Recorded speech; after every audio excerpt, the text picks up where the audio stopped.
Welcome to Education RX. The education system in the U.S. is sick, and we all need to find ways to heal it. I'm Hollye Bronson. I'm Shannon Donowitz. All right, so today we're going to do another interview in our educational administration series.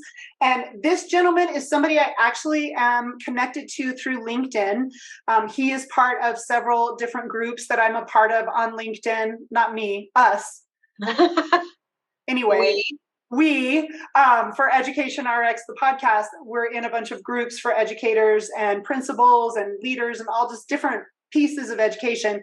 And he has put up some amazing posts that are very positive and very insightful about being a leader in education. So impressed with him. So I'm really excited to hear some of the things he has to say today. Yeah, so we're talking to Dr. Michael Allen, who a sociologist lens. I think that's an important point to make about Dr. Michael Allen. Right. It's a good framework to go into this interview with because it'll change how you're hearing what he's saying. Yeah. So let's listen. Let's do it. All right. So today, for our audience, we have Dr. Michael Allen with us. So I'm going to let you introduce yourself. If you would kind of share with us and the audience a little bit about what you do, what you're passionate about, why you're involved in education.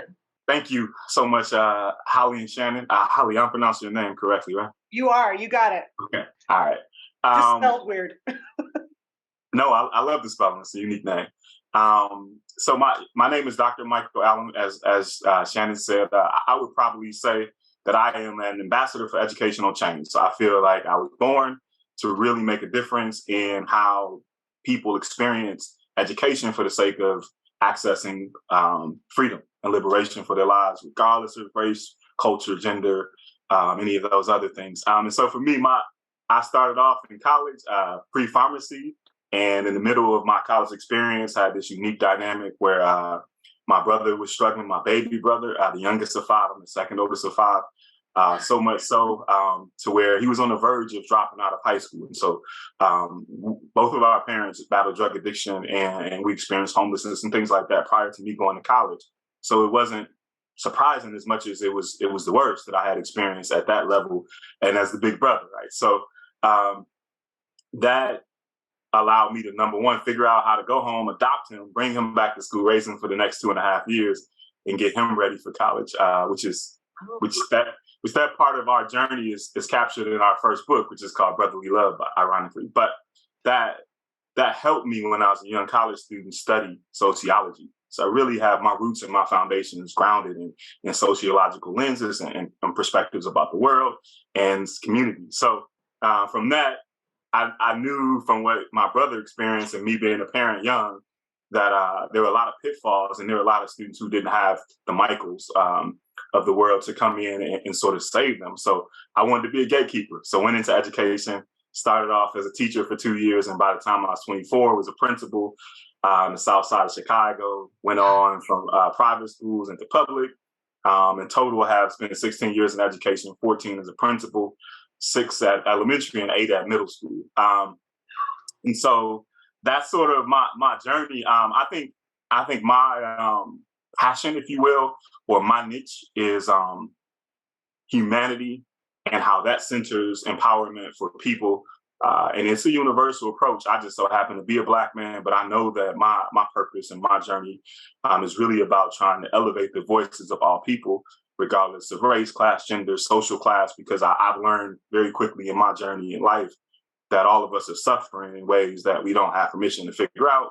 And I just feel like the reason is because of isolation, and the solution is connection and love and support and giving people permission to be their authentic self. So that would probably be me and my journey. I do have a doctorate in education. I studied emotional intelligence, generational status, and how that relates to successful implementation of high quality standards in schools. But right now I'm a full-time consultant that just travels all around the planet, really trying to help school and district leaders center the humanity of all people in their work and elevate that as the forefront of the next wave of education. I think that's such a really good point that you bring out right out of the gate, is that education, yes, we're talking about education on this podcast. Yes, that's our focus. But really, that's at the core of how we become a strong society, how we become good humans and really figure out how to connect and work together. And so I love that you brought that up. I think a lot of people think, oh, I don't need to listen about education because I don't have kids or I'm not an educator, but really it impacts all of us.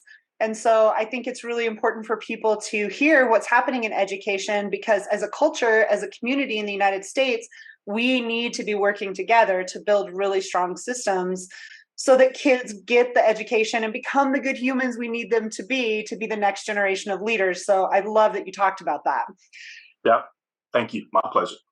And I should warn you, if you see us looking down, I forgot to tell you this before we started recording.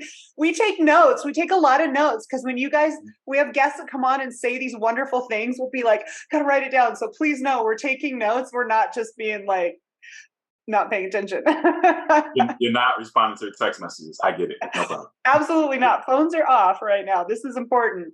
Well, okay. So in our exchanges before you came on, we had some conversations about that we were going to do this little mini series, and it was really focused on educational administration. One of the people that we've kind of had a long relationship with on the podcast is Will McCoy, and he was a turnaround principal and a turnaround superintendent over the years in California.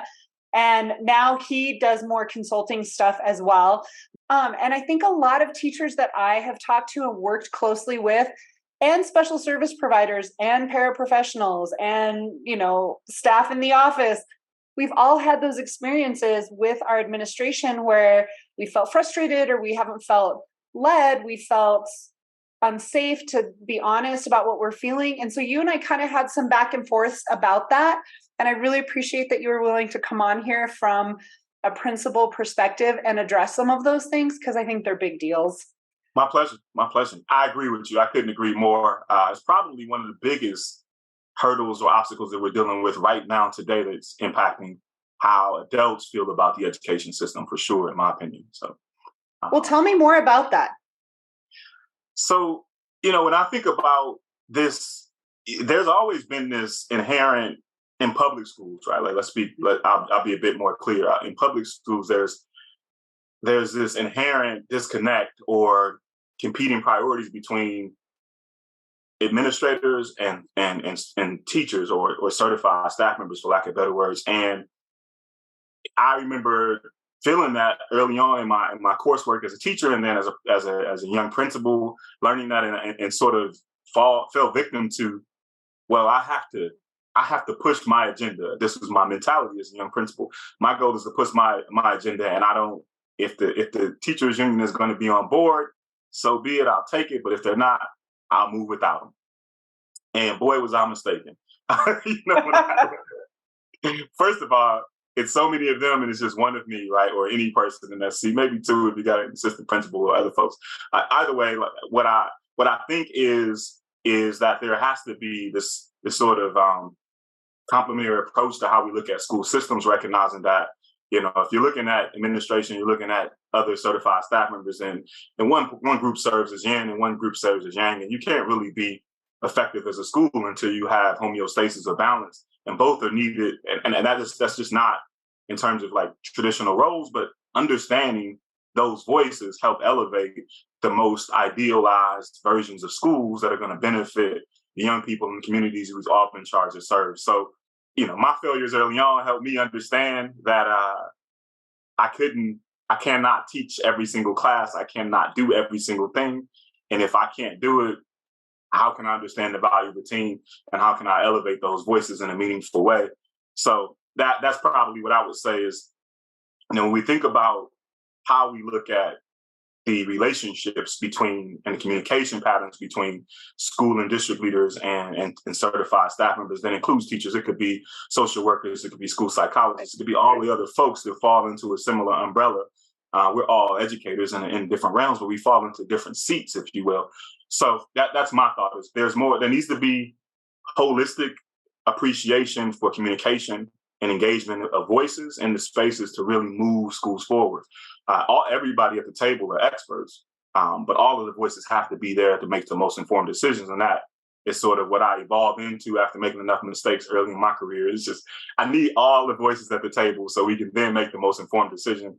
Even if I do have a decision that I probably will make, the voices help me understand the impact of the decision. And oftentimes it changes how it's going to happen or the decision altogether. So those are probably the biggest things I would say without jumping too much into the idea of thinking about how to get teachers on board with like, you know, discipline matters and things like that. I don't know how much you want to jump into that piece, but that's something that comes to mind for me too. Definitely. We're about to go there because I think it's a big piece. When you're talking about being a team in schools, I feel like, and I'm not even sure if I could put a date on it, like 10 years ago, 20 years ago, I don't know that I could do that. But I feel like at some point we moved away from that and became more compartmentalized, and where like administrators were at tons of meetings and not actually in the building, or they were going to trainings or conferences and so they weren't there, and teachers were feeling like, where is this person, and we're not connected, or principals or even superintendents and administrators were feeling a lot of pressure from community or families and started making decisions that were sort of outside of that team because of that. And I'm not sure where that happened, but I feel like we've kind of gotten to a place where it feels very segmented. Teachers are a group, administrators are a group, special service providers are a group. And I think if we could find our way back to being more integrated and a team where we really hear all the voices and from different perspectives, I think it would make a huge difference. Absolutely. You know what, Hollye, what comes to mind for me is just this idea that eventually I moved from the adults who were professionals working in the same place as me to the idea that we were a team, right? Which meant that the same reliance I had on all the teams prior to my professional transition was incumbent upon how much I invested and started to see them for who they really were. And what I noticed within the first couple of years in organizations is our success at that level was predicated by how we made the transition from just being professionals tolerating each other to becoming a team that's working for a common goal to eventually over time becoming a family. I measure my success by at the end of this journey, when I'm walking away from this chapter of my life, I love these folks. I love these folks just like they're my family, they're my brothers and sisters. And I know their kids' journey growing, going to college. I know their dogs' names. I know what's happening with their grandparents, their grandchildren, because they're my family. But can you imagine the power and the support and the authority we all claim when we move from being adults who are tolerating each other to being a high functioning team to being a family. And there are some parts of the education system that make it a little bit more natural. For example, it's fairly common in elementary schools. It's a little bit more complex when you think of middle school spaces. And then when you move into high schools, they're so large, even in rural spaces, to where the principal's role is it feels political, but it's much more of a natural machine compared to elementary school. So there has to be more intentionality in each space. It's, to me, more inherently natural at elementary. It can be naturally implemented at middle school, but with some intentionality. It's a little bit harder at the high school level, just by the structure, by design, with that set structure. But that's probably one of my biggest pieces. And also thinking about, but I still will come back to this idea when I think about discipline, for example. That's one of the most common things when I travel around the country and hear principals or school leaders, district leaders talk about their perspective. There's so much pushback that they're experiencing from teachers or certified staff members. And then I talk to certified staff members and teachers. Their pushback is they're not doing anything, right? Like, kids are misbehaving in class, compromising safety of adults, not allowing teachers to teach the way that they are really good at. And so there's this inherent dissonance between the two. The number one reason that we don't talk about is that the law sort of shifted over the last 3 to 4 years around how we approach discipline in schools. And I don't know that even when I hold myself accountable, I think I've been successful because my teachers trust me. But if I take the trust away, I've been pretty ineffective at how much I've communicated around the laws changing and how that's informed my day-to-day with how I handle discipline. So if restorative practices are at the heart of how I discipline today, and 3 years ago or 4 years ago, the traditional punitive measures were at the heart of it, and teachers haven't made that transition because no one really informed them about and educated them about what's happening, the implications of the laws, right? And so you're coming to my office, you send a kid that you would have sent 4 years ago for the same type of offense, and they're back within 15 minutes, and it seems like nothing happens. And the reality is, principals know that there's an entire progressive process that we're taking. We're interviewing them. We're having them write letters to folks. We're contacting their parents. We're maybe being creative with what's happening before school and after school, but we're not necessarily looping teachers back in with the communication piece to let them know, A, the law changed, so we have to, and B, there's things that are happening we just may have not told you. And that's the piece that's there. I feel like the principals who have the trust of their staff, the staff are trusting that believe in best intent, but they still don't know. So that to me is one of the things that I've noticed that's really, really impacting that strained relationship between school leaders and certified teachers and other staff members. Is just really making sure we have clear understanding around the laws that are in effect right now, how that informs what principals and assistant principals and deans are dealing with day to day. And we may need to be more creative with how we look at communication and looping teachers and other folks back into it so they're aware and can feel supported and seen, heard, respected, all those things that matter in the schoolhouse.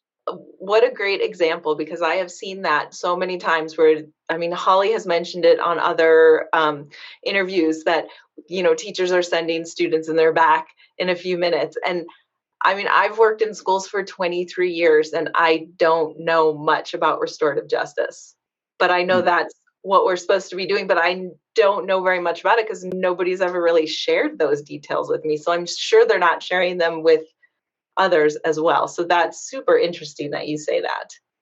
Well, and I know about restorative justice from personal experience for myself, but for my wonderful child. My youngest son is 19, and we had a time when we were living in a small town in Durango where a child that he was really good friends with, they were out at recess, at middle school, lunchtime, whatever, and his friend pulled his pants off.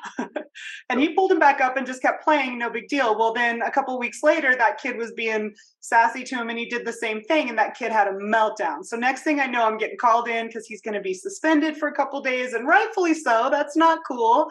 But so we get there, and the whole process was done through restorative justice. And so I got to experience that. And then I know at the high school that Shannon and I were working at together, the main high school in that town, they had someone who was doing restorative justice. And here was my beef with that as an employee and part of the staff there. I didn't see any benefit from that. And I think a lot of teachers felt the same way. So it's like, we don't know what's going on, and it's one student at a time. And there's this one restorative justice person in there doing it. Or like you said, we don't know as educators what those laws have changed to. And when I was a little kid in elementary school, I got called to the principal's office and I was paddled with a board, with a wooden board. You would never see that now. This is, ancient times, but it's so different. And I think so many of us that have been in education for an extended period of time, not just the last 5 years, we're clueless to what the changes are, but our expectation is still punitive, right? Because that's what we kind of grew up in professionally, was that. Can you tell us what those shifts are? Good points all the way around. Well, here's what I will say, in fear of sounding too technical like a lawyer or someone who writes laws. But here's what I will say. The biggest shift is schools used to make the assumption under a traditional model, punitive model, that the way that people knew better, students knew better, and they broke the rule, and the lesson was through discipline. They learned the lesson through what we did, right? Whereas what happened now is researchers said, nothing about child development in any phase of life says that when people make wrong choices, to simply give them a consequence, we don't learn. Punishment doesn't actually help us. That's why recidivism is so high when you look at our legal system. So what the best practices have started to say that have done large meta-analysis all over generation is that the best way to help people learn is to educate them around the expectation. Assume that when they don't meet the expectation or the standard, they have no knowledge, no prior knowledge, and you sort of operate as if they don't know better. and build those skills over time. And that patience, that explicit nature of direct teaching folks information is something that I think has the potential to revolutionize not only how we approach discipline, but how we look at creating platforms to expand social responsibility in our society. And it doesn't, for me as a school administrator, I never looked at it as an approach that was just about student discipline. I looked at it as an approach that was about discipline across the board. So when I was dealing with teachers, this is the first time I talked to you about that. I'm going to assume that you didn't know better. I'm going to educate you on that. And when I'm dealing with two teachers or two staff members who have issues with each other, we're going to take that same restorative approach, come together, and assume that both folks didn't understand how their actions impact each other, and let's be impartial about this process.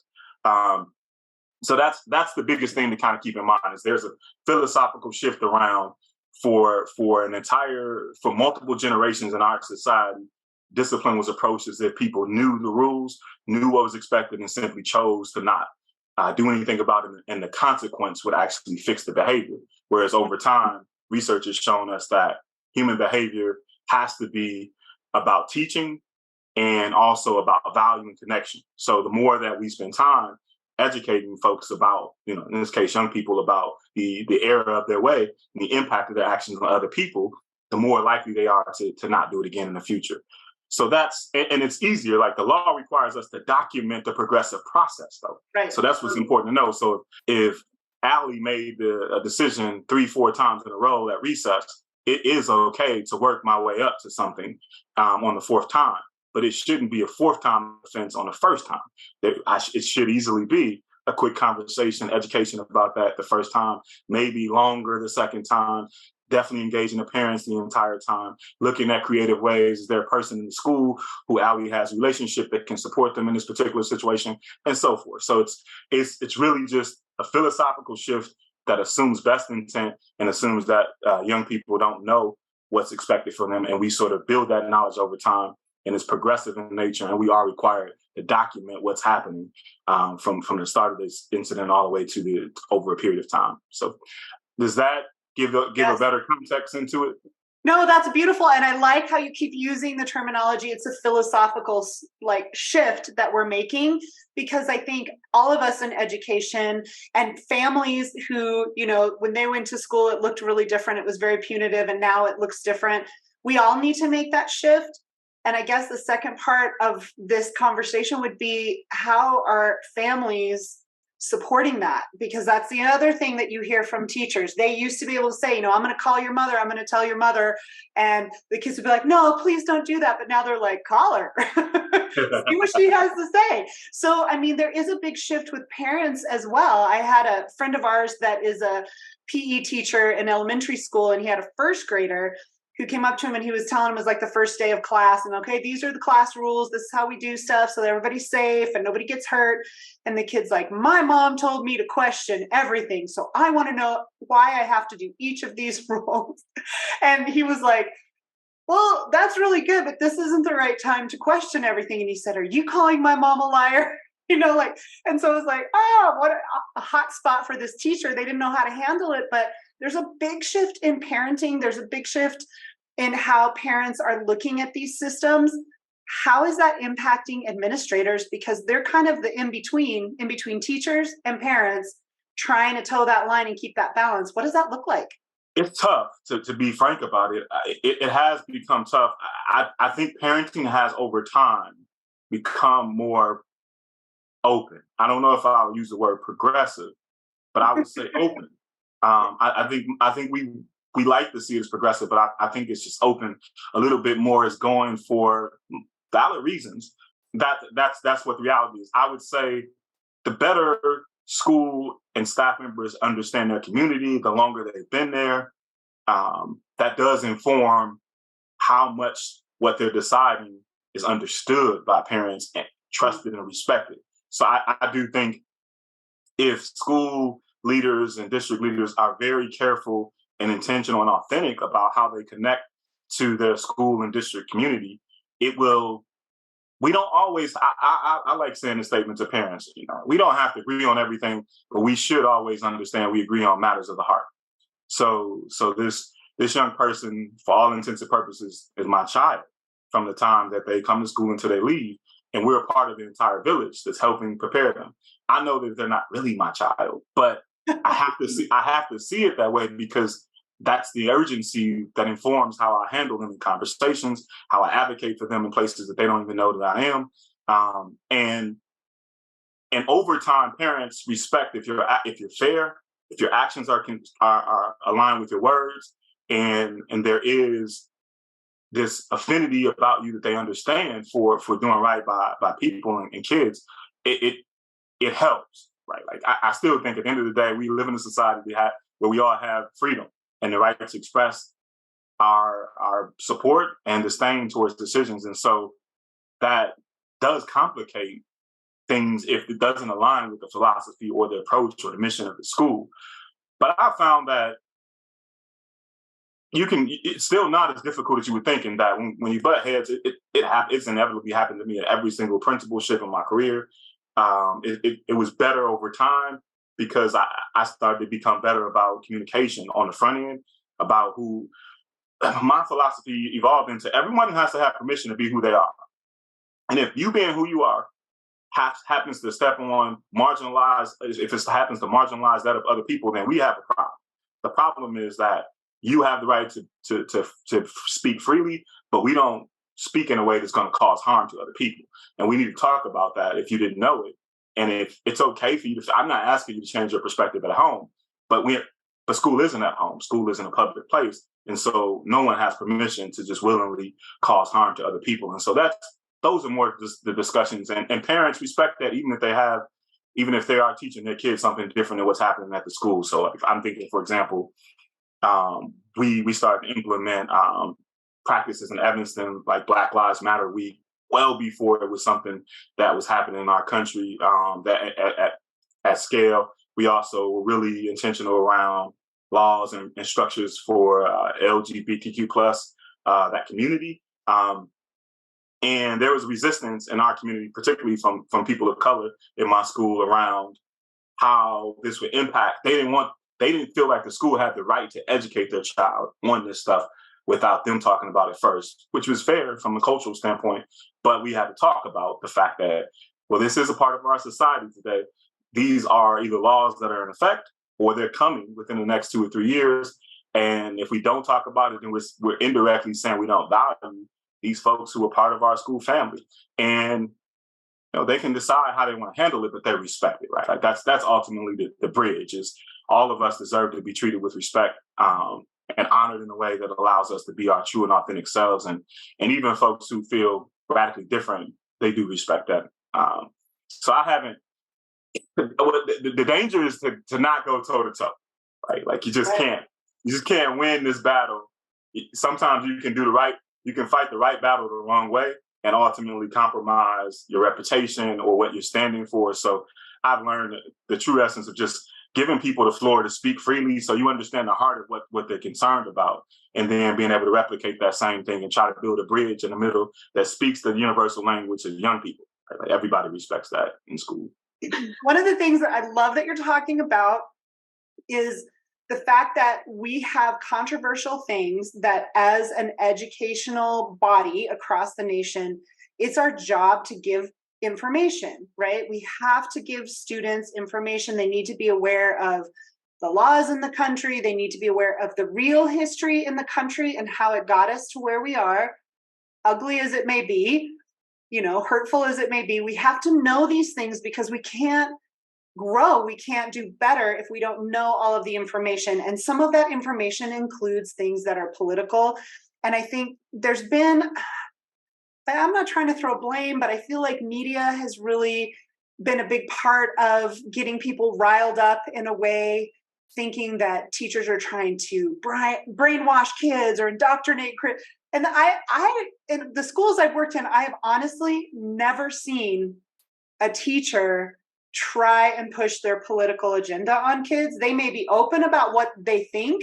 I've seen them answer questions. I've seen when students bring stuff up, them open a conversation. But I think a lot of parents and people in the community have fear that those crazy things they're seeing on Fox News or whatever is actually what's happening on the daily everywhere. And I really think it's the exception, not the rule, but it definitely impacts how our community trusts and supports education, especially public education. And public education is huge in this country. And if you're lucky enough to have the resources in the community you live in and personally, financially, whatever it is, to get your kid into a private school, a charter school, or wherever you feel like you have more control, homeschool, that's awesome.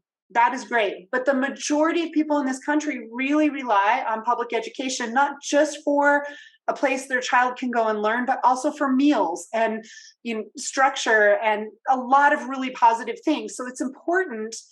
And as an agency in this country, it's really powerful. And we need to be connected with community, and we need that back and forth support. So I think it's really important that families hear and recognize it's our jobs to talk about some of this stuff. And we're not trying to sway your kid one way or another. We're just trying to go, here's the facts. And if the kids can take that home and parents can have a discussion about what their values are, what their belief systems are, I think it's powerful. I know a lot of my thoughts and moral issues were talked about at dinner table when I was growing up, and it formed a lot of the things that I believed.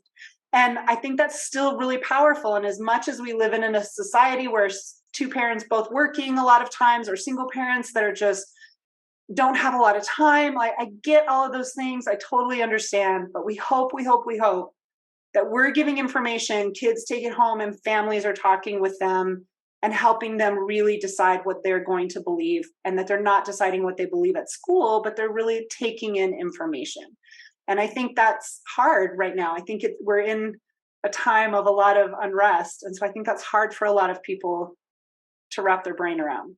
Hey guys, I know that you're listening and enjoying this episode. We had so much fun talking with this guest. So we want to ask you really quick, if you're listening, will you please download this episode, or you could just subscribe to the podcast and download them regularly. That way you have them at your disposal whenever you want.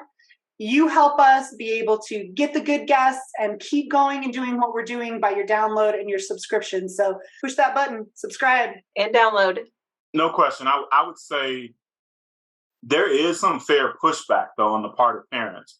I would say, as a parent, when I think about parenting a 20-month-old, there are certain things that mom and I wanted to talk to my daughter about first, right? But at the same time, there's an inherent debate about, well, what part of this is universal and germane to our society? And then, whether we realize it or not, when we send our kids to schools, whether it be public or private, they're part of the village that we've entrusted to develop our child over time. And so but when there's these radical shifts in our society with law, so for example, same-sex marriages, those are timely laws that are completely appropriate. Well, they should have happened some time ago, but the fact that they're happening at this particular point in time informs what's happening in society, which informs what's happening in schools. And so regardless of one's social position, that law exists in our area. It impacts the humanity of folks in proximity to our school.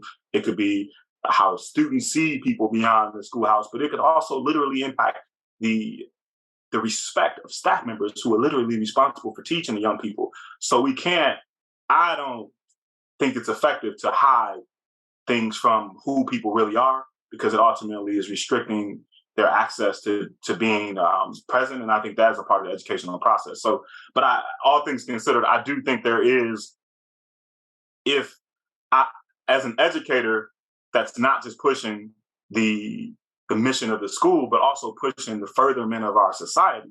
I oftentimes have to ask myself the question, and I do when we have these new things that we're implementing, how educated are we and qualified are we to teach this specific area? So if my teachers are going to be responsible for talking about something that's a new law, how much responsibility do I have over the time that we've taken to train and build confidence and capacity? Well, what happens when this student asks this question?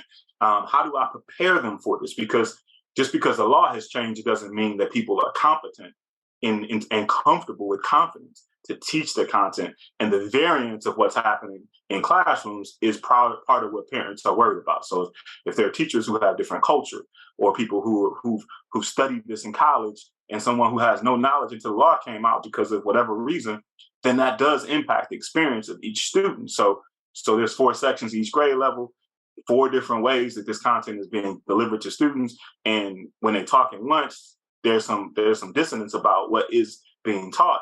And parents are worried about the accuracy of the information, number one, whether or not the content should be taught at that particular developmental level, and if the teachers have the confidence and competence to teach it. To me, as a parent, those are fair questions. I shouldn't just assume that the school has that. I understand the laws have changed, but the school probably needs to do a better job of giving parents access to the information that's going to be covered this year and how we're going to deliver it. Talk about the training that we've gone through so we feel comfortable with that. Explain what is different from each developmental level. So obviously it should be a different approach to talking about concepts to kindergartners than we do with 3rd graders, than we do with 5th graders and 7th and so forth. But those are the things that I think are real fair points that parents are asking for. They're fearful over how we're approaching these things. And to me, I did see it when I was a principal, but I definitely see it a little bit more clearly as a parent. Of course, I want to know how this is being approached. Just because I'm asking, it doesn't mean that I don't trust folks. But the more that you're able to give me a clear linear plan that is authentic and considerate of my child's educational experience as well as their classmates, I feel more comfortable with what impact this will have, considering this a shift that didn't exist in years past.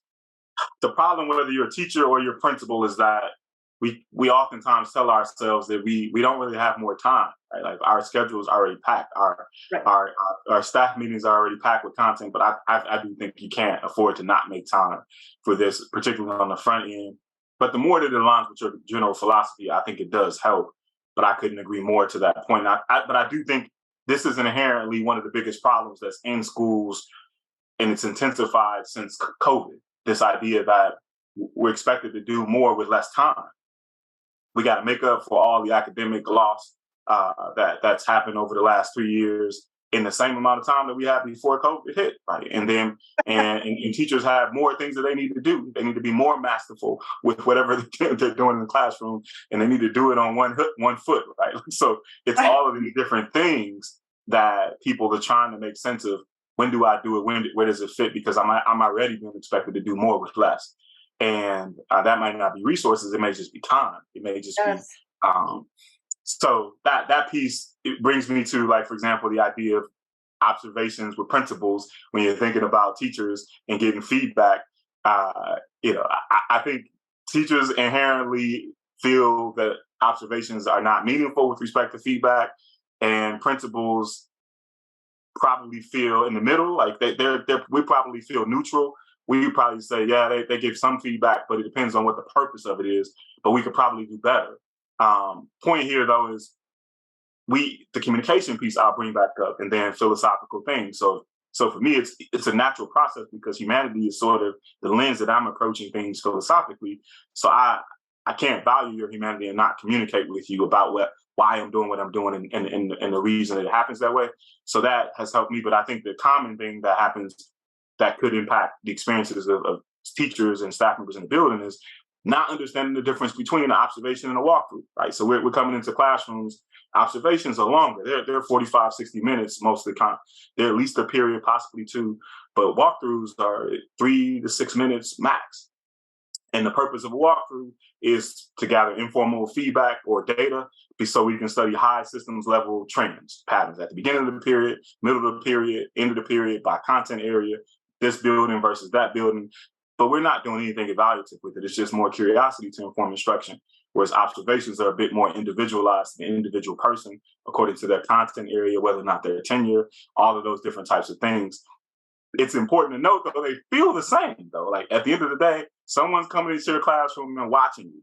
And if I am there for 5 minutes and I'm giving you feedback about it, you're skeptical about how valuable the feedback is for you. And truthfully, individually, you should be, because it's not a lot that you can generalize about 3 to 5 minutes, no matter how good it is or how bad it might be.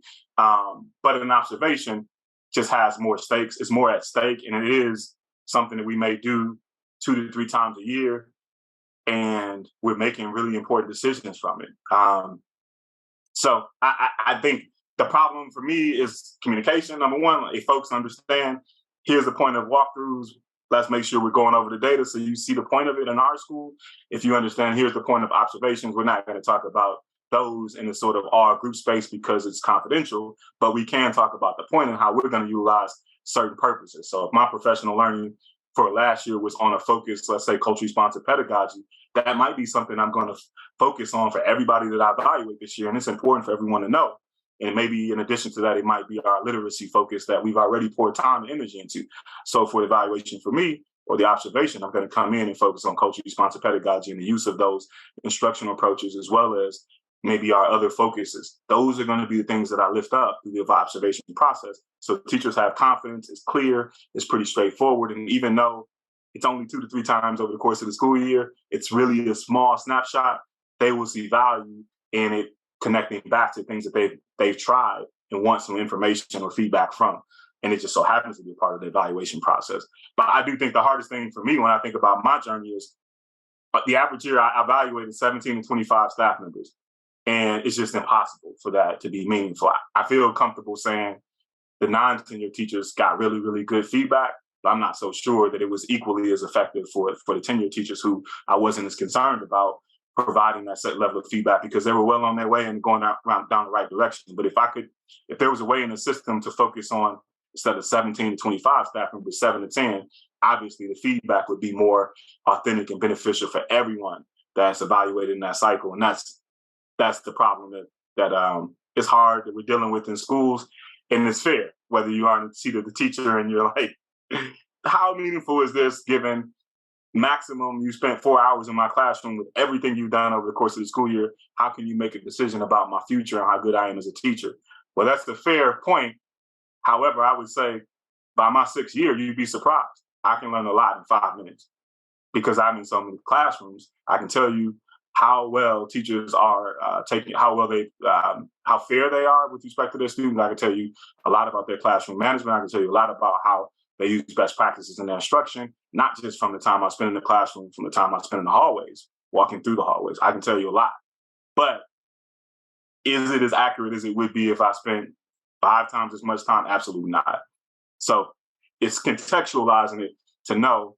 And I think it's important to just keep trying to focus on building bridges and communication. That to me is the essence of trying to improve school conditions all across the board, no matter whether you are in New Mexico or you're in Chicago, Illinois, or you're in New York, for that matter. Right. And I think time is something that every educator would probably agree there has not been enough of. And in the United States, our teachers actually teach sometimes between 4 and 6 hours a day they're teaching. And so that leaves very limited time for prep. And then there's all kinds of district-wide, school-wide things that they have to be a part of with staff meetings and so on. I feel like it seems like every year they change the curriculum and teachers are having to relearn it. And so there's all these things that pull from their time. We interviewed Dr. Pasi Sahlberg in season 2, and he was talking about how in Finland, teachers only teach about 3, maybe 4 hours a day, and then they get at least 2 to 3 hours a day to do trainings, to do meetings, to collaborate, to do all these other things that our teachers in the United States are struggling to find time for.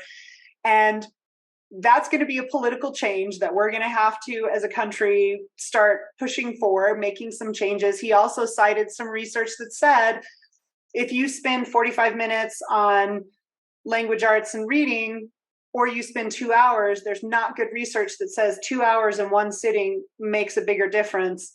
It's what you teach and how you teach it.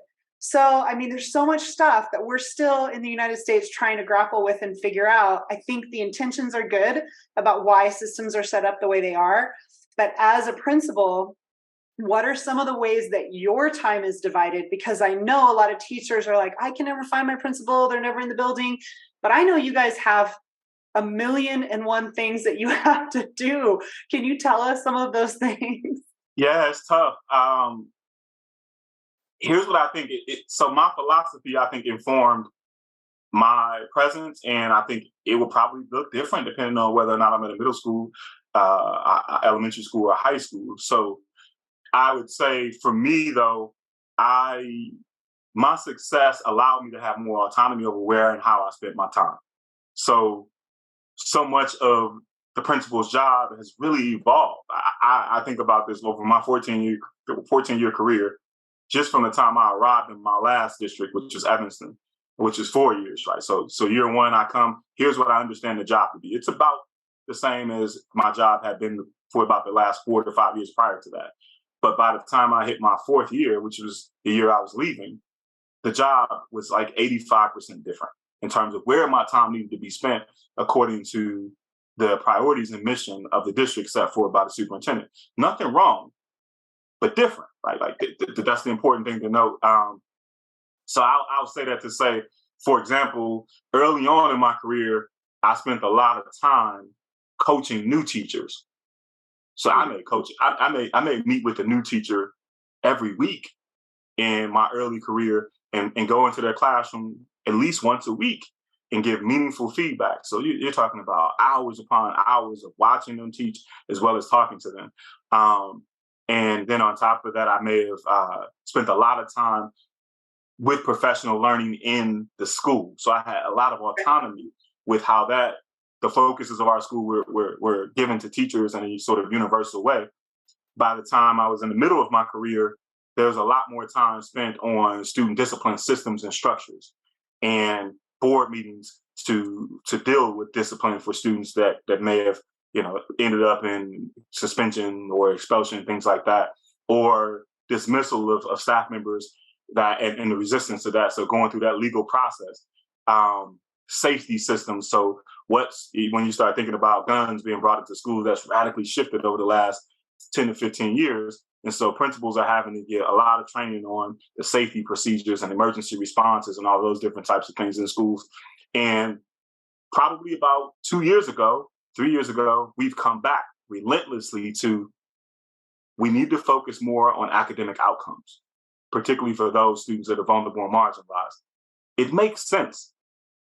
But the question I think that parents are asking, teachers are asking, and even principals is, at what cost, at what expense? So if the success of my school was predicated by the fact that I needed to be out on the playground greeting kids and greeting their parents every day, and I'm in the hallways making sure everyone's good, troubleshooting different situations, working side by side with my staff, and that's going to take the first hour and a half of my day to kind of deal with those things. And then the rest of the time, I'm going to spend a chunk in classrooms with teachers. I'm going to spend a chunk in lunchrooms trying to continue to build those relationships, maybe pop on the playground.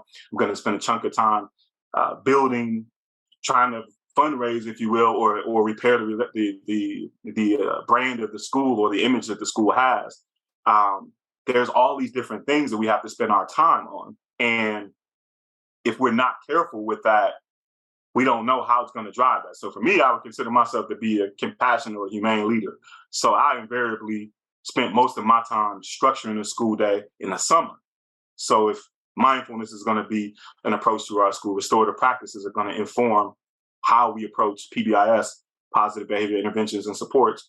If those are the things that I've lifted up, then the real work for me is in the summer, creating a system that allows my time to be consistent with that. And if there needs to be 40% for teacher observations this year, 40% of my time, and last year was 25%, then I have to move something. But I'll just probably deal with the before and after school a lot better than I would prior to that point. So I guess that's a lot to say, but I'll bring it back to the job of the principal has become harder in the sense that we're expected, just like teachers, to do more with less. And there's only so much time during the school day. So whatever I cannot get to that's a part of my technical job, teacher observations, responding to different things that are deadlines from the superintendent, board reports, all of those different types of things. If I cannot get to those during the school day, the 30-something hours or 40 hours we have with students, then that means that my work day is longer. So on average, I average 70 hours a week easy as a principal in my career, which was insane. It was insane. So that's the piece that's tough, is we are being asked to do more with less. I think it's somewhat timely in that we should we should mind where students are moving academically, but I'm far more concerned today as a humane or compassionate leader with where they're moving socially, where they're moving from an identity perspective. I believe that if they're emotionally safe, if they have emotional literacy, if they value their identity, their academics are going to follow. All of that's going to go up. But if I just focus on academics and I don't think about them as a human, I don't think about what's going on in their identity and in their family or in their community, then I'm working against the larger system. So that's the piece I try to keep in mind. But the truth is this: when you're a new principal, you have to work at the mercy of the person who's responsible for supervising you. But when you're a veteran principal who's had success, as long as you're hitting the metrics that your superintendent or the folks who are responsible for supervising you have, then I think they sort of leave you alone. So I kind of had a little bit of a sheltered process in that I had a lot of success in my career. And so people let me find my philosophy towards implementing what they were asking. As long as I hit all of the metrics and benchmarks, no one really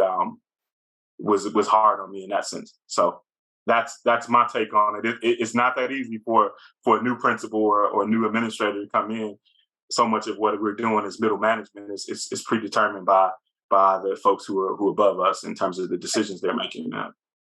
And honestly, even above those people are the laws and exactly the national established standards and expectations for everybody's role within education. And those were made to ensure that there was continuity in education across the country. And I get that. But I also think we've kind of taken it to an extreme. We kind of have swung one way and then we swung back the other way, and we got to find our way to that good middle ground where we can do more. And I think talking about the importance of social development of students is so important right now. I mean, with artificial intelligence on the rise and most kids doing a lot of their learning independently outside of school based on their interests or the things that they find or they're curious about, I think it's really important that we recognize kids are doing a ton of learning out of classrooms, but when we have them at school is a really good time to build some of those social skills and the skills around how to vet information that they get on the internet or in media so that they can be more savvy, because there's a lot of falsehoods going on out there. So I think at the end of the day, it's really shifting in education what we're trying to accomplish. And the question that we're really asking this year for each of our guests, and so I'm going to put it to you, what do you think is the why for education? Because in public education, it started as a means of creating skilled workers in America. That's what we were trying to do. We were trying to take kids and give them the skills so that they could go into the workforce and work. But it's a totally different world from the 1800s. What do you think today is the why in education? Good question. I like that. I think the why in education should be, I don't know what I don't know. I think it's subjective, right? It's an eye of the beholder, but I would speak from a sociological lens in my why about education. It should be to remind folks that we're not machines, we're humans, right? And as a result, we have to center the humanity of each person so that no one feels like their identity, their community, their family is under attack or threat. As we can neutralize that, I think we get to the real heart and I think, or the why, if you will, of education. And it's making sure we understand that we're all connected. We all serve a very valuable purpose. And we need to invest a bit more in knowing what we've been exposed to, how to heal from it, how to reconcile, how to build new opportunities and new memories and grow and evolve together. We cannot grow as a community, be it as learners or as a society, without truly doing that together. Like, isolation doesn't really work for us. But that's sort of my thought process. And I think we have to consider a little bit more things like emotional safety, the permission to be your authentic self, emotional literacy, this idea of naming the emotions that your body experiences in real time and playing with that. Like, in some ways, that's the heart of SEL, but I would probably argue as a sociologist, we need to get a bit more into the weeds with how this informs the day-to-day emotions. Because if Shannon, you or Hollye do something that triggers me in real time, it's going to change what's happening inside my body. And if I don't understand that, that impacts how much I can share about my knowledge, my expertise, and thus how I show up in that space. And so instead of just trying to measure how technically sound I may be on a given set of skills, it's important to measure, am I actually myself today? You know, am I showing up after my basement flooded and my dog had an issue and I had a bit of an argument with my partner? Or am I completely fresh, right? Like fresh off the weekend, great time, you know, everything's good. That impacts how I show up. You know, do I see you as a person who understands me? Or is this a meeting to where I know it's already predetermined that I won't be back next year? And so that's impacting how I show up in this space. So I think those are the things that humanity is the why. I think there is no path forward in public education if we don't start to become a bit more serious about the authentic ability for every human to be able to express who they are unapologetically without valuing others, right? Like I can have permission to speak my truth, but it should not be to silence either of you. There's space for all of us. And I think when we can center that in practical and tangible ways in education, we certainly will feel a lot more comfortable where our country is going and how the young people will be able to lead us when they need to be, when we're retired. Right. So, right. That's a little scary right now. Right. So, especially with COVID. And I think when you very first started this interview, you made a comment about how education creates empowerment and allows people to access their freedom. And I think all the research we have shows us that the more education people receive, then all the bad stuff goes down.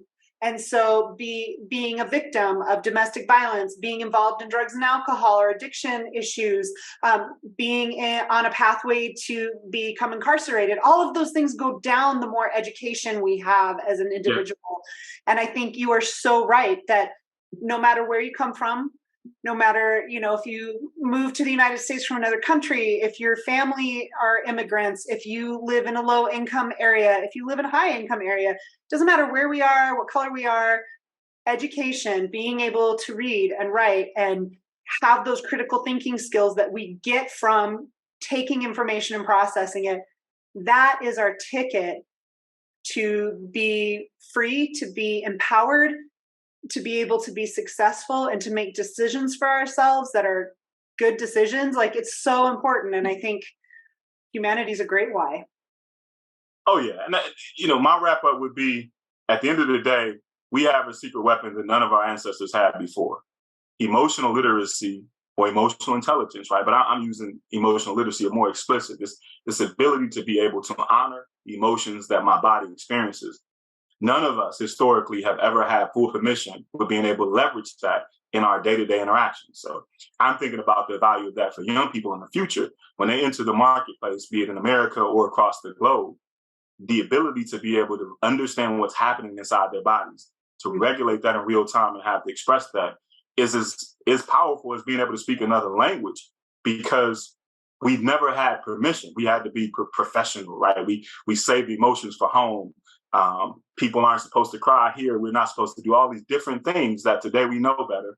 And yet we're not spending the appropriate amount of time to center that element of the human experience to leverage the level of education we'll have. So when I can talk freely as a Black man with a doctorate about not just what I know intellectually, but what I feel, it changes how you go on this human journey with me. You can start to say, well, I've never been in your seat, Michael, but I can feel the intensity of what you're sharing through your story. And it does relate to what I've gone through in my life in this particular area. And it relates to Shannon's as well, right? So I think that to me is maybe the most important stamp on the passport to the future, is how can we leverage one of the most valuable things we possess as humans, and it is our emotions. How can we leverage healthy expression of them, understanding of them, and being able to move that forward into the future. So to me, that I think will save the things that are wrong with our society, because those, when you see us missing the mark,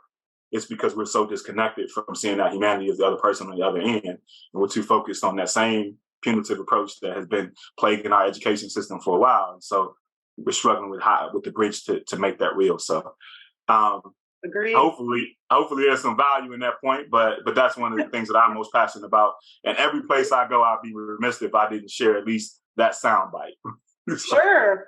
I think you're right. And I think that is what makes us uniquely human is emotions, not just the ability to be logical, because there are some higher life forms that can do some of that, but our emotions is what make us innately human. So I think there's a lot of value in that. Absolutely. Sure. Thank you so much for coming and jumping on to this podcast with us and letting us interview you and get your insights. I love the angle that you come from, and I like your unique experiences and perspectives. So I think it was really wonderful, and we appreciate you so much. My pleasure. Anytime. Yeah, so great. Well, have a great rest of your week. I'm in New Mexico, and it is finally back down to double digits. It's been ridiculously hot. I'm so glad that we're getting close to the fall because it's so hot, and the vent is blowing right on me, and my hair keeps going in my face. I'm ready for cooler weather. So I hope that in Chicago you're not getting melted. No, we're mild. We're mild here. It's been pretty good, 70s and 80s for the most part. Well, nice. You got to go now because I don't want to hear about that. Sorry, I can go appreciate it. Thank you. Shannon's up in Durango, and it's cooler up there too. So I'm jealous. You guys have a great day. Thank you so much, and good luck in all of the things that you're doing. And we hope to get to talk to you again soon. Pleasure. Okay. Awesome. Thank you. That was a great interview. I really appreciate his lens and the way that he put things in perspective. And that first statement right out of the gate about the power of education to create freedom and empowerment, I just thought it was well said. I'm going to have to go back and re-listen to that. Yeah, in my notes I have he was an ambassador for educational change, which I kind of liked. We kind of all need to be that right now. And I think at the end of the day, one of the main themes of this interview, even though we talked a lot about discipline, which was so important, it's such a big issue for families, it's such a big issue for students, it's such a big issue for teachers, and how leaders in the building are managing that and leaders within the district. So it's really good to get that insight that he gave. But I felt like the overarching message he was giving was we need to sort of reconfigure how we're doing education because it's shifting and we need more time and we're stretched too thin and we can do better and we can really make this meaningful and create good humans through this process. And I thought that was cool. Yeah. And the other kind of common theme that we've heard from most of the administrators, if not all, is that communication is the key. Yes. So important. Are we going to say it? We are going to say it. You want to go first? Sure. I always go second, so I'll go first today. Together, we can do better. Together, we can do better. That's it. See you next time. Bye. This is Education RX.